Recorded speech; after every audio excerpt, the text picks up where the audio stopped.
Never really given a shop tour video, but here we go. This is where I spend most of my day, not out here.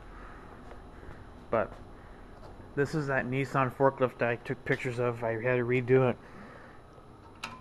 The ignition system was the ignition key thing used to be here, but it shorted out. So I went and bought a 1968 Chevelle key switch and threw it up here instead. It's been working great ever since. I'm not going to start it because it's too cold out, and this thing hates cold weather, and right now I'm adjusting the camera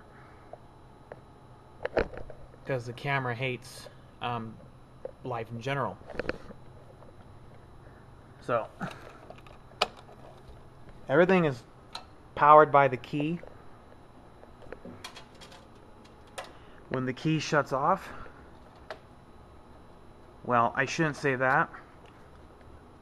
See, this is the key.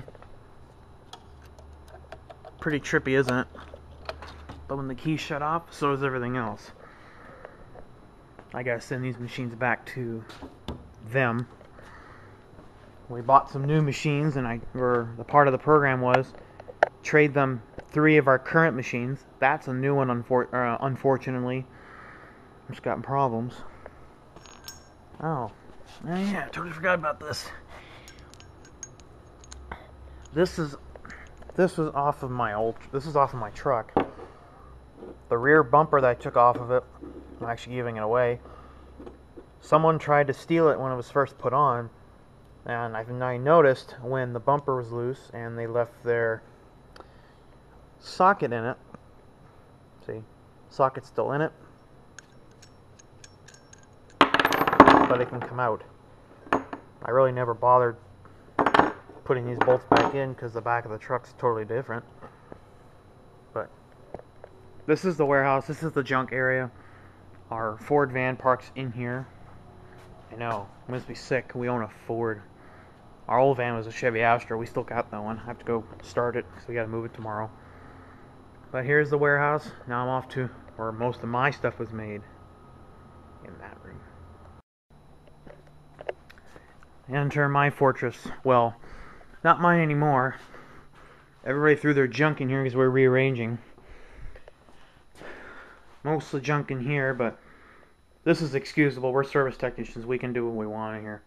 At least I am. We have a guy that used to come in once in a while and bring stuff here, but he doesn't come by anymore. If anyone's seen the 4-seater we won at the CarTech open house show, I think a couple years ago. Yeah, a couple years ago. It was in here for a long time until we decided to move everything out and take it home and finish it. I work on these. That one has a bad clutch in it. The drive clutch is on that side, I think. Oh no, the drive clutch is actually on these models. It's on the top, and what's happening is it's not disengaging to spin the correct way, and it's just grinding. Those are ancient. And I do miscellaneous work, and there's, close the drawer before I kick it. This is the motor we were going to use, but I found problems with it. This is so far a good motor. It's got a good timing belt. I think the timing belt was just changed before I got it. Water pump seems to be okay, but I'm not going to try anything. But I got to pull that. I didn't have an impact gun to do this. In order to check it, I got to pull the crank off of here. This is now on a Honda. The power steering pump's right here. But on the car we did, the power steering pump had to be mounted here because it's too big and there's not a belt big enough. Because the pulley we used is not the same size. The power steering pump pulley is right there. This is the regular engine crank that powers everything. This is not like an old Chevy that has a timing chain. And see, you need these here. The firing order on a Honda looks like it's 163524. That's what it looks like. There's itty bitty little numbers on the cogs here. The other motor, I did have to change the timing belt for some reason. They said the guy we got it from said he changed it, but bull crap. This is the timing belt off the other motor. I just put it back on here. I just put it back on with the impact in the crank, because we might use it again. Other than that, the only thing wrong with this engine, I think this is the side. The other side over here has a bad head gasket. It was a coffee-colored oil. If you get coffee-colored oil, you're not doing too great.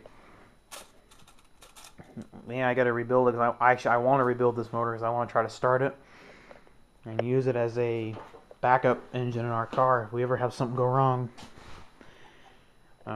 We can easily just swap motors. I got all the parts to do it. But unfortunately, this is the one that uses the distributor right here, and these are the old style heads. The block's good, nothing much else.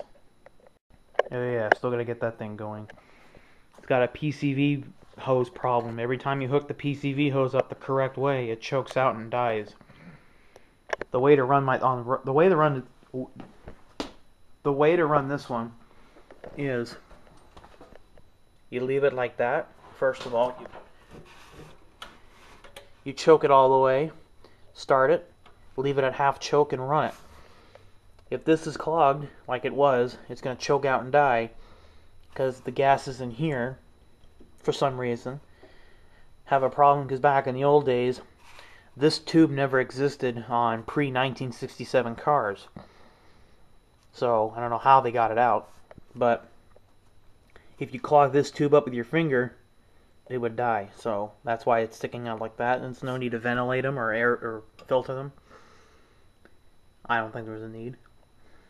I gotta tear that apart too. It's full of gas. I don't know why. Lots of projects, no time. And this was a failure. I actually tried to tear apart a weed eater on here. I don't know why on here, but this is a bad printer. This board, all the main circuit boards in this thing are bad. Surprised it ran as long as it did. This thing's got 25 million prints on it. That's rare for one of these. If you take care of them, they'll last forever. It's just this customer never bothered to take care of it, and it didn't last forever. This is a funky 12-volt light system that I have set up in here. It doesn't really do anything because there's nothing really plugged in. How it works is,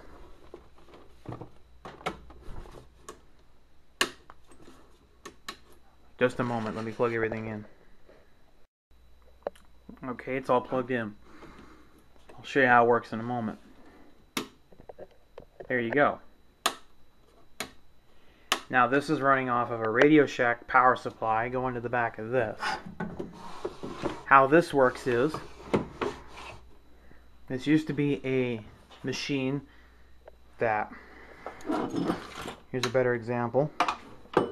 In the light, or when you have to, for our film testing, you have to run like a strip of film through here, but I'll use a piece of paper, and you can see the little numbers. Well, this tells you this is a density chart. This tells you if you're at the right density or not. And there's another machine we have. When you scan it, it tells you which one is at your mark. Let's say you have it set for 1.0 density, which is normal, or 0.96 or 97. The machine will tell you which one of these marks is at the right setting. So let's say number 10 is at 1.0. That's what you want. So that's good. You're in balance. You're in tolerance. When we get the test back, if we're not in tolerance, it'll tell us, and we have to reconfigure either the processor or the camera that it's filming. Those three machines I showed you out back that I have to send back, they create microfilm. Back in the old days, you would have to film it on a camera. Now you send it from a computer to this machine, and it creates the film for you, so you don't have to use a stupid camera anymore. I took apart this machine, and this is off of an old rotary camera called an ImageLink. This is the main power switch off the back.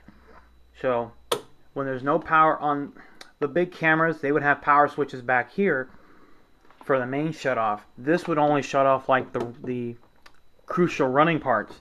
This keeps all the computers and chips running, so it saves all your information. It doesn't hurt to unplug it to turn it off, but it's good when you have it on. It's a quick startup because it doesn't have to recover or retrieve information. So I just turn this on, and then it turns on those magnetic towing lights. And this is 1 amp. So this is not full 12 volt battery voltage, but it's enough to power lights. And when I have to plug 12 volt appliances in, such as like like a whip you see on a sand car,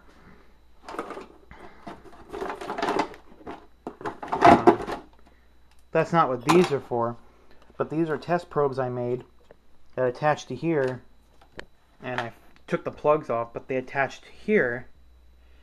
So when you can go and touch something, and it'll make it come to life. I've never shorted that out yet, so I'm kind of happy. This is the test thing I used. This came off of one of our old boats.